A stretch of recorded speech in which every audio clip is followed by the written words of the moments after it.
이번 1160화에서 대비일족은 천룡인들에게 멸시받았습니다. 천룡인들은 대비일족을 향해 소리칩니다. 너희들은 혐오받는 일족이야. 조상대대로 너희들을 사랑하는 사람들 따윈 없어. 버커니어잖아 너희들도. 이 장면은 대제를 저질렀다는 버커니어족과 마찬가지로 대비일족 역시 세계정부로부터 극심한 혐오의 대상임을 보여줍니다. 도대체 이들은 과거에 무슨 일을 저질렀기에 이토록 오랜 증오의 대상이 된 걸까요? 결론부터 말하자면 저는 세계 최초의 해적이자 자유를 꿈꿨던 조이보이의 본명이 해적에게도 전설인 데비 존스이지 않을까라고 생각합니다. 그리고 이 거대한 역사의 흐름은 과거의 인물 록스디 지백을 통해 현재와 연결됩니다. 1159화에서 밝혀진 바에 따르면 록스의 본명은 바로 데비디 지백. 그 역시 저주받은 데비일족의 피를 이은 남자였습니다. 그리고 그의 가면 록스는 밍크족 페드로가 언급했던 녹스와 음성적으로 매우 유사합니다. 그리고 페드로에게 녹스는 절망이 아닌 반드시 동이 트는 여명을 전제로 한 희망의 다른 이름이었습니다. 즉 데비디 지백은 스스로를 800년의 밤을 끝낼 여명의 화신 록스로 자처했던 것입니다. 그의 목표는 단순한 세계 정복이 아닌 세계 정부라는 기나긴 밤을 끝장내는 혁명이었습니다. 그리고 이런 여명의 주제는 원피스 세계관 전체를 관통합니다. 원피스 기원부터 로맨스 던이며 세계 정부가 지배하는 시대는 800년의 암흑시대, 즉 밤으로 묘사됩니다. 결론적으로 데비디 지백은 세계 정부 최대의 적 조이보이의 후예로서 그의 의지를 이어받아 스스로를 여명의 화신으로 칭하며 혁명을 꿈꿨던 인물입니다. 그런데 동시에 지백은 자신을 데비 존스의 숭배자라고 하였습니다. 그는 마치 그의 재림을 바라는 듯한 모습을 보였죠. 그렇다면 여기서 의문이 생깁니다.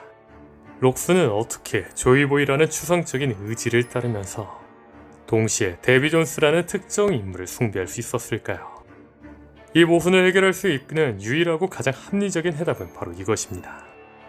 록스에게 조이보이의 의지를 잇는 것과 데비 존스를 숭배하는 것은 서로 다른 두 가지 신념이 아니었던 것입니다.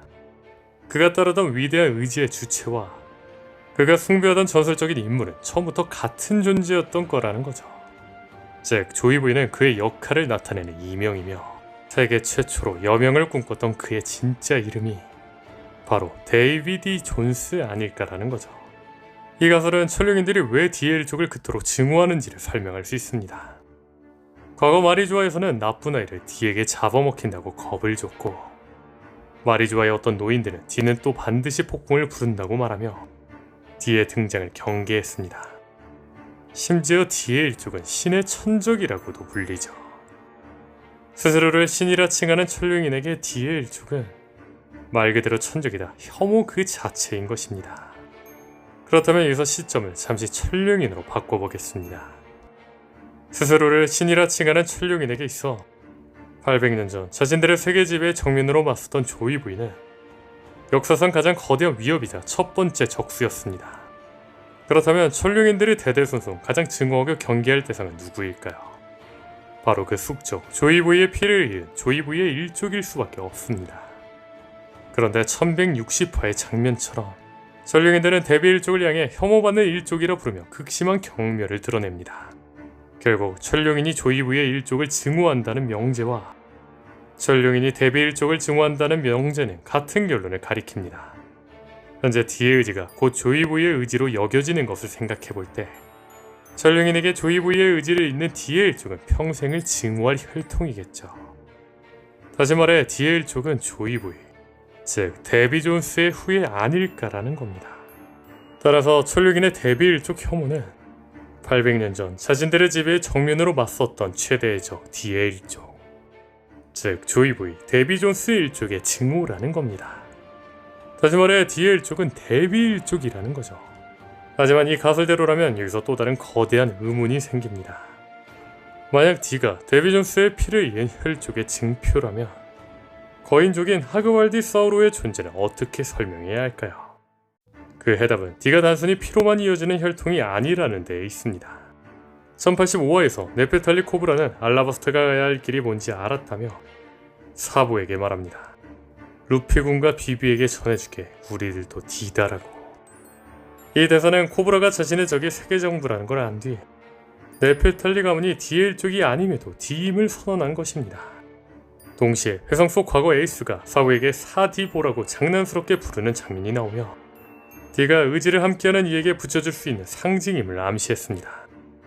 즉 D는 두 가지 의미를 동시에 가집니다.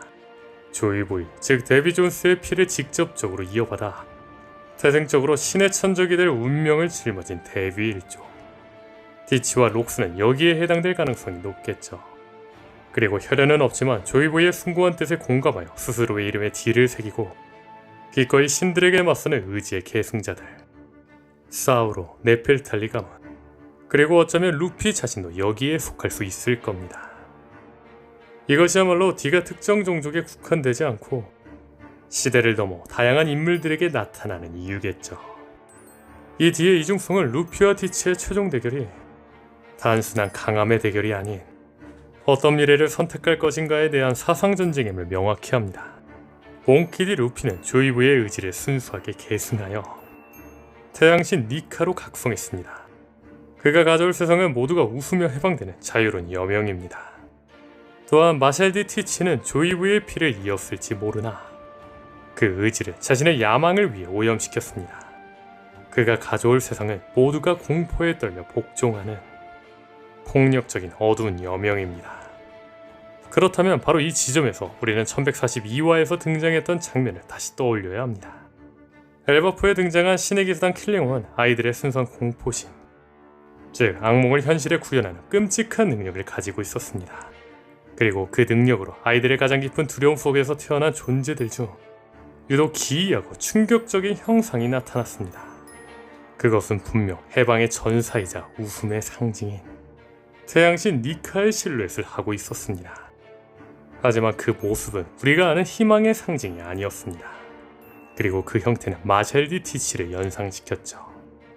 그리고 이 장면 이후 티치의 각성이 니카가 되는 거냐라는 등의 이야기가 나왔습니다.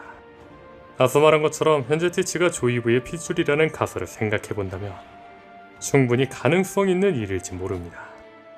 다만 개인적으로 이 모습은 티치가 실제로 니카로 변신의 모습이라기보다는 그가 승리했을 때 만들어진 세상의 모습을 상징한 예언적 이미지이지 않을까 싶습니다.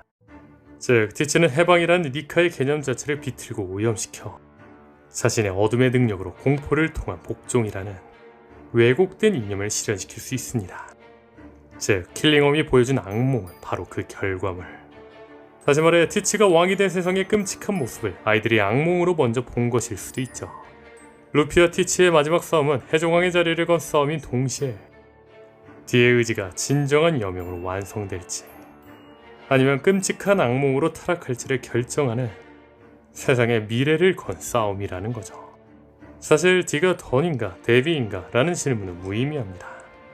물론 D는 데비라는 혈통에서 시작된 걸로 추정되지만 그것에만 얽매이진 않습니다. 원피스는 정해진 운명보다 개인이 선택하는 자유로운 의지를 좀 더 중요하게 생각합니다. 그런 관점에서 D는 특정 단어의 약자가 아니라 어떤 의미든 될 수 있는 가능성 그 자체를 상징하는 것일지도 모릅니다. 현재 루피의 D는 혈통을 넘어 드림과 던을 향한 의지가 되었습니다. 반면 티치의 D는 위대한 혈통을 등에 업고 덴저와 데빌의 파괴적인 의지가 될 것입니다. 또한 로저의 D는 역사를 뒤흔든 데스티니의 의지였을 수도 있죠. 결국 D라는 이름은 같아도 그 의미를 무엇으로 채울지는 각 인물의 의지에 달려있다는 것입니다. D의 진짜 의미는 정해진 답은 없다라는 원피스가 800년의 역사를 통해 말하고자 하는 단 하나의 가치, 자유의 또 다른 이름이겠죠. 올해 영상은 여기까지입니다. 시청해주셔서 감사합니다.